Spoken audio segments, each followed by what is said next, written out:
Hello बच्चों, आप सभी का स्वागत है आपके अपने यूट्यूब चैनल कंपोजर पर। तो आज की वीडियो में देखेंगे क्लास 11 सब्जेक्ट जीव विज्ञान यानी बायोलॉजी के वार्षिक पेपर के जो मोस्ट इम्पोर्टेंट क्वेश्चन है उन सभी क्वेश्चंस को। और ये सारे क्वेश्चन आपके प्रीवियस एग्जाम्स में अभी तक कई बार पूछे जा चुके हैं। तो ज्यादातर क्वेश्चन आपके रिपीटेड क्वेश्चन है और इससे पहले मैंने आपको एक पेपर दिया था वार्षिक पेपर, उन क्वेश्चंस के भी सॉल्यूशन इसी वीडियो में आपको कंप्लीट करा दूंगा। और देर न करते हुए ले चलता हूँ सीधा आपको क्वेश्चंस पर।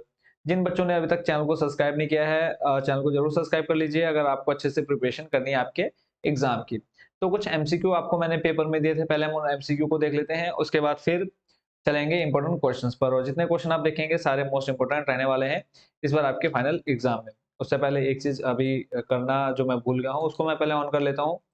जो आप लोग देखते हैं पेन वगैरह का यूज करता हूँ मैं। जो आप पीडीएफ देखते हैं, ये पहले तो ये बच्चे पीडीएफ बनाते हैं, उसके बाद फिर हम कंटिन्यू उसका यूज करते हैं अ, आपको पढ़ाने के लिए। और पहले हम मोस्ट इम्पोर्टेंट क्वेश्चन सिलेक्ट कर लेते हैं, उसके बाद आपकी वीडियो स्टार्ट की जाती है। तो उसी से रिलेटेड अब जैसा आप स्क्रीन पर देख पा रहे हैं आ चुके हैं हम।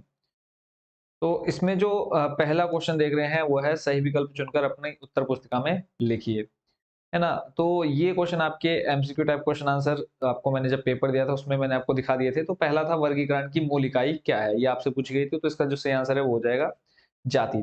दूसरा था आपका हाइपेंथोडियम पुष्पक्रम पाया जाता है किसमें पाया जाता है, फाइकस में पाया जाता है। और जितने क्वेश्चन है सारे इंपॉर्टेंट है, तो सभी क्वेश्चन को आप अच्छे से प्रिपेयर कर लीजिएगा। ठीक है, उसके बाद चलते हैं नेक्स्ट क्वेश्चन पर। और नेक्स्ट क्वेश्चन जाने से पहले एक चीज मैं कई बार भूल जाता हूँ, तो वो भी बीच बीच में मैं जरूर एक बार कंफर्म कर लेता हूँ। बहुत बार ऐसा हो चुका है कि रिकॉर्डिंग तो ऑन हो जाती है बट देखता हूँ बाद में कि रिकॉर्ड ही नहीं हुआ है। तो थर्ड जो क्वेश्चन देख रहे हैं वो है पेशी अस्थि से जुड़ी होती है किसके द्वारा, कंडरा द्वारा होता है। ये क्वेश्चन जो मैंने आपको दिए थे वार्षिक पेपर में, सारे क्वेश्चन आपको देखने को मिले थे, उनके आंसर भी आपको इसी पेपर में देखने को मिल जाएंगी।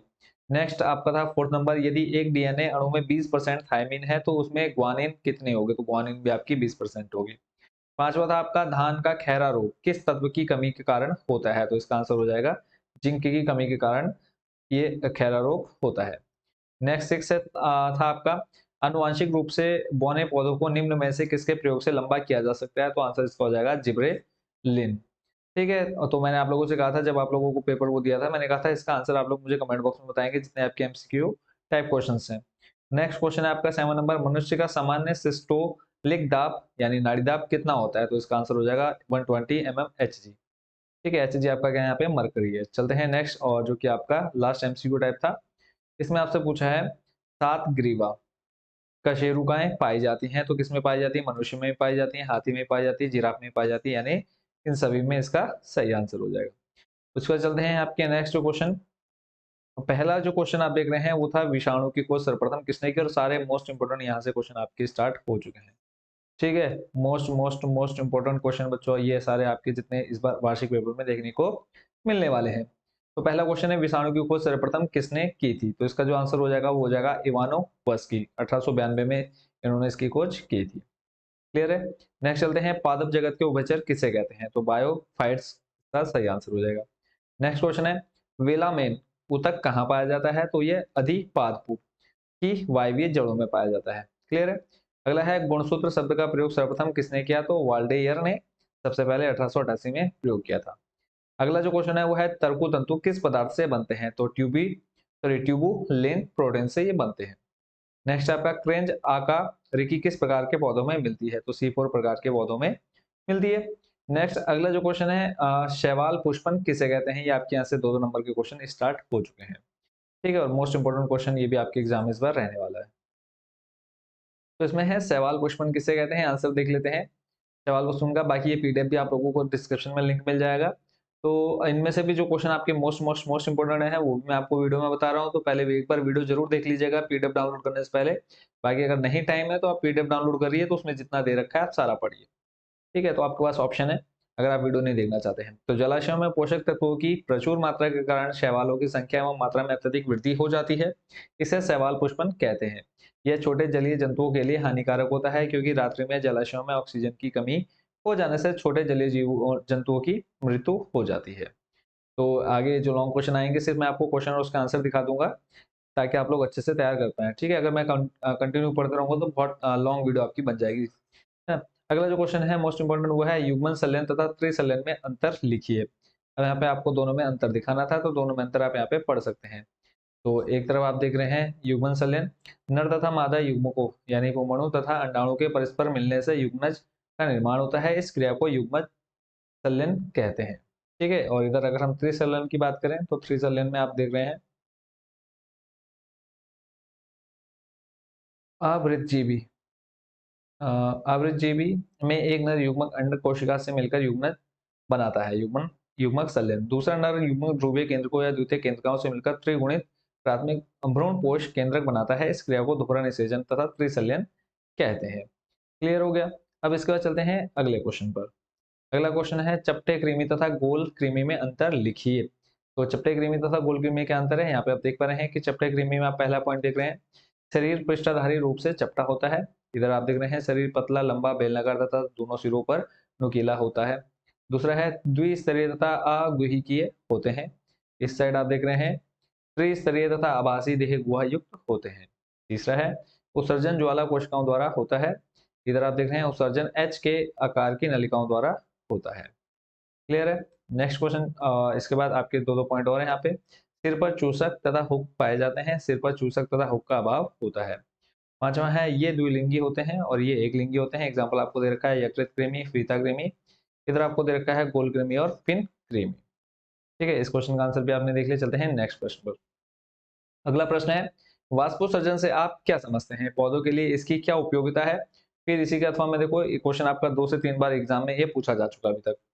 तो दूसरी साइड जो आपका क्वेश्चन है वो है वाष्पोत्सर्जन की उपयोगिता का वर्णन कीजिए। तो वीडियो को रोक करके आप ये पूरा पढ़ लीजिए, वाष्पोत्सर्जन क्या है, किसे कहते हैं, फिर उसकी उपयोगिता भी आप यहाँ पे वीडियो को रोक करके पढ़ सकते हैं। टोटल 4 उपयोगिताएं आपको यहाँ पे दी गई हैं, तो चारों को आप एक बार अच्छे से पढ़ लीजिएगा, या तो आप स्क्रीनशॉट ले सकते हैं, बाकी पीडीएफ तो आप लोगों को प्रोवाइड करा दूंगा, तो आप पीडीएफ भी बाद में डाउनलोड कर लीजिएगा। अगला प्रश्न है श्वसन गुणांक को परिभाषित कीजिए, वसा के लिए इसका क्या मान है। तो श्वसन यानी सांस गुणांक क्या है, उसके लिए यहाँ पे फॉर्मूला भी आप देख रहे हैं, निष्कासित CO2 का आयतन प्रयुक्त O2 का आयतन। तो यहाँ पर पूरा आप इसको स्क्रीन को रोक करके या वीडियो रोक करके पढ़ सकते हैं। अगला प्रश्न है वसा के पाचन में पित्त किस प्रकार सहायता करता है। तो पित्त के लवण वसा का इमल्सीकरण करते हैं, जिससे इसका पाचन लाइपेज एंजाइम द्वारा सुगमता से हो जाता है। अगला प्रश्न है श्वसन तथा दहन में अंतर लिखिए। तो श्वसन और दहन में अंतर यहाँ पे आप तीन तीन तो देख पा रहे हैं, है ना। तो तीनों अंतरों को एक बार हम पढ़ लेते हैं। श्वसन तथा दहन में जो अंतर है, जैविक नियंत्रण में होने वाली ऑक्सीकरण क्रिया है, यह सामान्य तापमान एंजाइम की सहायता से होती है। दूसरी तरफ आप देख रहे हैं यह एक रासायनिक ऑक्सीकरण क्रिया है, यह उच्च ताप पर होती है। इसमें है दूसरी तरफ इसमें उच्च विभिन्न सॉरी इसमें ऊर्जा विभिन्न चरणों में मुक्त होती है, और इधर आप देख रहे हैं इसमें ऊर्जा एक साथ मुक्त हो जाती है। बाकी एक पॉइंट और आप देख रहे हैं, तो उसको भी आप आराम से पढ़ लीजिएगा। मेन है कि आपके पास मोस्ट इम्पोर्टेंट क्वेश्चन और उसके आंसर आप लोगों के पास टाइम से पहुंचा दो, ताकि आप लोग अच्छे से तैयारी कर पाए एग्जाम की।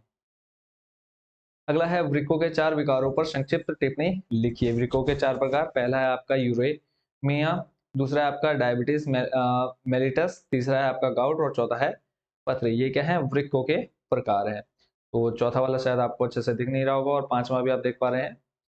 तो हेमाटूरिया, ये 5 प्रकार के हैं, मूत्र के साथ रुधिर निकलने लगता है। पथरी क्या है, इसमें यूरिक अम्ल के अवक्षेपण व ऑक्जेलेट क्रिस्टल के एकत्र होने से पथरी बन जाती है। पथरी मूत्र मार्ग को अवरुद्ध करती है, तो असहनीय पीड़ा होती है। इसे रीनल कैलिकुलाई नेफ्राइटिस भी कहते हैं। ठीक है, सबसे ज्यादा प्रॉब्लम लगभग आज अगर हम देखें तो 60% लोग इस पथरी से परेशान है।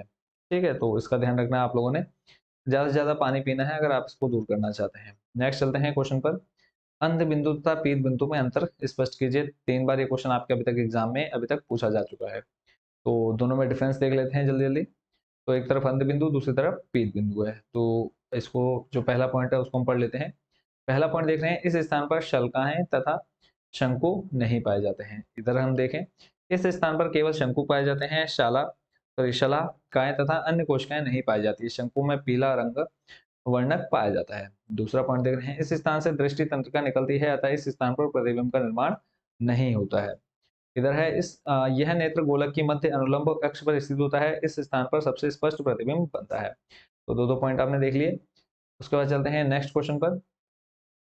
अगला जो महत्वपूर्ण प्रश्न है, इंपॉर्टेंट क्वेश्चन है, वो है अंतःस्रवी एवं बहिःस्रवी ग्रंथियों में अंतर लिखिए। तो ये क्वेश्चन आपका अभी तक 5 बार एग्जाम में रिपीट हुआ है। अगर हम पिछले 7 साल में देखें तो 7 साल में 5 बार क्वेश्चन आपके एग्जाम में आया तो आप ये सोच सकते हैं कि कितना इंपॉर्टेंट ये क्वेश्चन आपके लिए रहने वाला है। तो एक तरफ आपका अंतःस्रावी ग्रंथि, दूसरी तरफ बहिःस्रावी ग्रंथि। तो ये संबंधित एपिथेलियम से जुड़ी नहीं होती हैं। स्रावित पदार्थ का वितरण रुधिर के माध्यम से होता है, ग्रंथियों से हार्मोन स्रावित होता है। दूसरी तरफ आप बहिःस्रावी ग्रंथि को आप पीढ़ी रोक करके पढ़िएगा।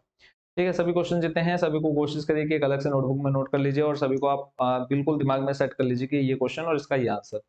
टैक्सॉन की परिभाषा लिखिए, टैक्सा को उदाहरण देकर स्पष्ट कीजिए। तो सबसे पहले हम वर्गीकरण देख लेते हैं कि वर्गीकरण में अनेक पदानुक्रम सोपान होते हैं। प्रत्येक सोपान का एक वर्ग समूह को प्रदर्शित करता है। इन्हें वर्गीकी संवर्ग सवर्ग कहते हैं। प्रत्येक वर्गीकी संवर्ग वर्गीकरण की एक इकाई को प्रदर्शित करता है। इसे वर्ग टैक्सॉन कहते हैं। ये तो डेफिनेशन हो गई यहाँ से यहाँ तक। फिर उसके बाद आगे इसके उदाहरण वगैरह भी आप यहाँ पर स्क्रीन को रोक करके स्क्रीनशॉट ले सकते हैं। पीडीएफ आप लोगों को डिस्क्रिप्शन में मिल जाएगी। ठीक है, और उसके बाद अगला जो प्रश्न है वह है पुष्प एक रूपांतरित प्रवाह है, टिप्पणी कीजिए। तो यहाँ पे टिप्पणी करनी यानी हमें उसके बारे में बताना है कि प्रवाह है और किस तरह से क्या है, वो आप लोग यहाँ पे पढ़ पा रहे हैं। यहाँ पे 6-7 आप लोगों को पॉइंट दिए गए हैं। ठीक है, इन सभी पॉइंट्स को आप अच्छे से याद कर लीजिएगा। ठीक है, उसके बाद चलते हैं नेक्स्ट क्वेश्चन पर। अगला जो प्रश्न देख रहे हैं बच्चों आप स्क्रीन पर, वो है मृदुतक तथा स्थूल कोण उतक में अंतर लिखिए। यहाँ पे दोनों में अंतर बताना है। देखो अंतर वाले क्वेश्चन कई आते हैं एग्जाम में, तो सभी को हम अच्छे से समझ रहे हैं और सभी क्वेश्चंस का आंसर मैं आप लोगों को प्रोवाइड करा रहा हूँ। तो पहला क्वेश्चन है कोशिकाओं की कोशिका भित्ति सेलुलोज से बनी होती है। जीव द्रव्य में प्रायः एक केंद्र के रिक्तिका होती हैं। और अगर और एक चीज आप लोगों को बता दूं बच्चों, इससे जो पहले हाफ ईयरली की मैंने आप लोगों को पेपर दिया था, ठीक है, मतलब मोस्ट इम्पोर्टेंट क्वेश्चन दिए थे, उसमें लगभग 30,000 के आसपास व्यूज चले गए हैं। ठीक है, 25 प्लस उसमें व्यूज हैं। तो आप सभी का बहुत बहुत धन्यवाद इतना प्यार देने के लिए। ठीक है, तो आशा करता हूँ इस बार भी इस वार्षिक पेपर के भी जो इम्पोर्टेंट क्वेश्चन है इसको भी आप लोगों को प्यार मिलेगा। तो इसमें जो सेकंड पॉइंट आप देख रहे हैं, इधर कोशिकाएं समव्यासी तथा विभिन्न आकारों की होती हैं। इनमें अंततः कोशिकीय स्थान पाए जाते हैं। ऐसे इधर स्थूल कोण ऊतक में भी आप आराम से पढ़ लीजिएगा। देखो अगर मैं पढ़ूंगा तो टाइम बहुत निकल जाएगा, इसलिए आप एक बार पीडीएफ जरूर डाउनलोड कर लेना और एक बार यहाँ पे आप भी वीडियो को रोक करके पढ़ते रहिएगा, है ना। चलते हैं नेक्स्ट क्वेश्चन पर। बोला है हृदय पेशी की रचना व कार्यों का वर्णन कीजिए। तो यहाँ पे आप हृदय पेशी देख पा रहे हैं, कैसी कैसी होती है हृदय पेशियां। तो इसके बारे में इधर देख पा रहे हैं रचना और बाकी क्या होता है। हृदय पेशी तंतु छोटे मोटे तथा शाखा में होते हैं। प्रत्येक तंतु में एक या दो केंद्रक होते हैं। सिंपल आप इसको पढ़ लीजिए, कुछ ज्यादा इसमें आपको करने की जरूरत नहीं है। 3 नंबर का ये क्वेश्चन आपके एग्जाम में देखने को मिलेगा। अगला प्रश्न है एंजाइम के महत्वपूर्ण गुणों का वर्णन कीजिए। तो महत्वपूर्ण गुण यहाँ पे आपके लगभग 4 पॉइंट आपको दे दिए गए हैं। ठीक है, 4 वहां पर और उसके बाद इधर टोटल 10 पॉइंट आपको देखने को मिल रहे हैं। तो सभी को आप पढ़ लीजिए, कम से कम 5 पॉइंट आप 10 में से याद कर लीजिएगा जो आपको छोटे छोटे लग रहे हो, है ना। तो इनको आप अच्छे से याद कर लीजिएगा। चलते हैं नेक्स्ट क्वेश्चन पर। अगला है सूत्री तथा अर्धसूत्री विभाजन में अंतर लिखिए। ये भी बता दूं कि आपको इस बार ये मोस्ट इंपोर्टेंट क्वेश्चन रहने वाला है आपके एग्जाम में। ठीक है, तो इसको आप अच्छे से प्रिपेयर कर लीजिएगा। अंतर देखना है तो अंतर देखो, यहाँ पे एक तरफ आप देख रहे हैं सूत्री विभाजन, दूसरी तरफ आप देख रहे हैं अर्धसूत्री विभाजन। तो 5 पॉइंट आपके इधर देखने को मिल रहे हैं। ठीक है, और ऐसे ही 5 पॉइंट आपको इस साइड है। दोनों के 5-5 पॉइंट दिए हैं, दोनों को आप अच्छे से देख लीजिए और याद कर लीजिएगा। चलते हैं नेक्स्ट अगले प्रश्न पर। खनिज विषाक्तता पर टिप्पणी लिखिए। यानी विषाक्तता क्या होती है, टॉक्सिसिटी यानी मिनरल टॉक्सिसिटी। तो इसको आप पढ़ लीजिए। लघु पोषक तत्वों की माध्यम अधिकता विषाक्त हो सकती है। तो पूरा आप पढ़ लीजिए, 2 नंबर का क्वेश्चन है। अगर आप तैयार कर लेते हो 2 नंबर आपके इस बार कंफर्म होने वाले हैं इस क्वेश्चन से। नेक्स्ट प्रश्न है प्रकाश संश्लेषण की चक्रिक तथा अचक्रिक क्रिया का वर्णन कीजिए। तो इसको आप देख पा रहे हैं, पूरा आंसर यहाँ पे है। ठीक है, तो पहले तो आपका ये है कौन सा, चक्रिक प्रकाश फॉस्फेटीकरण, और उसके बाद दूसरा आप यहाँ पे देख पा रहे हैं अचक्रिक प्रकाश फॉस्फेटीकरण। ठीक है, वीडियो को रोक करके स्क्रीनशॉट ले लीजिए आप यहाँ से। चलते हैं नेक्स्ट प्रश्न पर। बोला है अब ये क्वेश्चन आपका देखो 1 2 3 4 5 लगभग 5 बार ये क्वेश्चन आपका रिपीट हो चुका है। क्वेश्चन आप देख लीजिए, विभिन्न पादप हार्मोन्स द्वारा पौधों की जीवन क्रियाओं का नियमन किस प्रकार होता है। तो 5 बार ये क्वेश्चन आपके एग्जाम में अब तक आपको देखने को मिल चुका है। तो और ये जो क्वेश्चन है आपका लगभग लॉन्ग टाइम में है, तो लगभग 4 से 5 नंबर आपको यहाँ देखने को मिलेंगे। ठीक है, और 5 और ये नीचे आपका ये देखो। ठीक है, मैं आपको ये कह रहा था 5 बार तो ऊपर आपने देख लिया, उसके बाद साइटोकाइनेन पर टिप्पणी लिखी, पादप हार्मोन की कृषि में भूमिका का वर्णन कीजिए। ठीक है, तो आप देख पा रहे हैं इंपॉर्टेंट क्वेश्चन कितना है।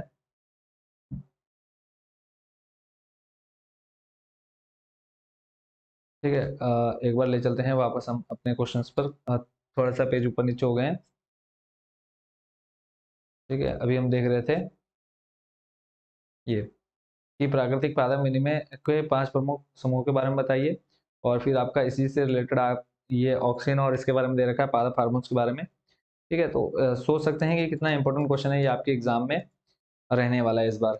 तो इस क्वेश्चन को आप जरूर अच्छे से तैयार कर लीजिए और लॉन्ग टाइप क्वेश्चन है। तो पहला आपने पादप हार्मोन्स के बारे में लिख देना है, फिर उसके बाद नंबर फर्स्ट में आप ऑक्सिन देख रहे हैं, दूसरे पे जिबरेलिन, तीसरे पर साइटोकाइनिन, चौथे पे वृद्धि रोधक। ठीक है, तो ये 4 प्रकार के आपके क्या है हार्मोन्स हैं, इन चारों के बारे में आपने थोड़ा थोड़ा लिख देना है। तो पहला आप यहाँ पे देख पा रहे हैं किसके बारे में, ऑक्सिन। फिर उसके बाद ऑक्सिन के कार्य आगे एक के बारे में बताना है, तो आप एक के बारे में आप यहाँ पे पूरे कार्य अच्छे से देख पा रहे हैं।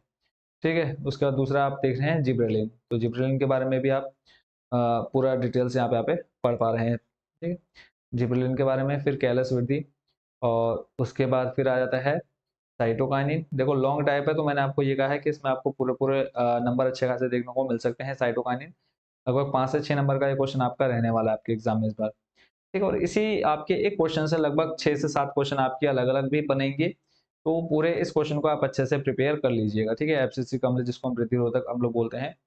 अगला प्रश्न है आपका इंपॉर्टेंट, वो है रक्त के संगठित पदार्थों के अवयवों को वर्णन करें तथा प्रत्येक अवयव के एक प्रमुख कार्य के बारे में लिखें। तो इस क्वेश्चन का आंसर बच्चों आप स्क्रीन पर देख पा रहे हैं। ये भी क्वेश्चन इंपॉर्टेंट है, यहाँ पर एक बार IMP इंपॉर्टेंट। ठीक है, तो क्वेश्चन को जरूर अच्छे से प्रिपेयर करिए। इस क्वेश्चन को भी पहले तो आप रक्त के बारे में लिखेंगे, रक्त क्या होता है, फिर उसके बाद प्लाज्मा, फिर रुधिर कोशिकाएं, फिर प्लाज्मा के बारे में, फिर रुधिर कोशिकाओं के बारे में अब आप पूरा डिटेल से लिखेंगे। ठीक है, प्लाज्मा, फिर प्लाज्मा में आप देख रहे हैं कार्बनिक पदार्थ हो गया, अकार्बनिक पदार्थ हो गया। ठीक है, फिर दूसरा हमने देखा रुधिर कणिकाएं या रुधिराणु या रक्त के कणिकाएं पदार्थ। ठीक है, इसके बारे में भी आप देखेंगे। पहला आपका लाल हो गया, दूसरा आपका श्वेत हो गया, और तीसरा आपने, ठीक है, और इसके अंदर भी आपके अलग अलग टाइप के हैं। तीसरा हो गया रुधिर बिंबाणु या फिर रुधिर प्लेटलेट्स। ठीक है, तो पूरा आपने इस क्वेश्चन को भी आप अच्छे से प्रिपेयर करेंगे, लॉन्ग क्वेश्चन आंसर है। तो ठीक है, इन दोनों क्वेश्चंस को आप अच्छे से प्रिपेयर कीजिए। लास्ट जो क्वेश्चन है वो है पेशी संकुचन के प्रमुख चरणों का वर्णन कीजिए। पेशी संकुचन, तो नीचे आप डायग्राम देख पा रहे हैं, सेतु बंधन के बनने और टूटने की अवस्थाएं। तो इसको भी आप पढ़ लीजिएगा, इस आराम से वीडियो को रोक लीजिए या स्क्रीनशॉट ले लीजिए या फिर PDF डाउनलोड कर लीजिए। 2-3 ऑप्शन मैं आप लोगों को दे दे रहा हूँ, जो आपको ठीक लगे। बस ये है कि इतने ही क्वेश्चन आपके इंपॉर्टेंट रहने वाला है इस बार आपके फाइनल एग्जाम में। तो कोशिश करिएगा इन क्वेश्चंस को आप अच्छे से प्रिपेयर करके जाइए अगर आपने अच्छे मार्क्स लाने हैं 11th बायोलॉजी में। और बाकी आप सभी को बेस्ट विशेस आपके फाइनल एग्जाम के लिए। और जिन बच्चों ने अभी तक चैनल को सब्सक्राइब नहीं किया है, चैनल को जरूर सब्सक्राइब कर लीजिए ताकि आप 12th में भी अच्छे से प्रिपरेशन कर पाए। ठीक है, और कोई भी डाउट आपके मन में रह गया हो तो कमेंट बॉक्स आपके लिए हमेशा खुला है, कंटिन्यू आप लोगों को रिप्लाई मिलेगा। ऐसा एक बार भी नहीं हुआ है कि किसी बच्चे को रिप्लाई नहीं दे पाया हूँ, तो सभी को रिप्लाई मिला है अभी तक। लगभग हमने 1 जनवरी से चैनल स्टार्ट किया था लास्ट ईयर, और 1 साल हमको पूरा हो चुका है, 1 साल 1 महीना लगभग। तो बस आप सभी का प्यार इसी तरह बने रहे। 1 साल के अंदर लगभग 7,000 बच्चे हमारे साथ जुड़ चुके हैं। तो अगेन एक बार आप सभी को आपके वार्षिक पेपर के लिए ढेरों शुभकामनाएं। अच्छे से तैयारी कीजिए, बहुत अच्छे मार्क्स लेकर के आइए। तो मिलते हैं नेक्स्ट वीडियो में नए पेपर के साथ। Thank you so much watching for this video.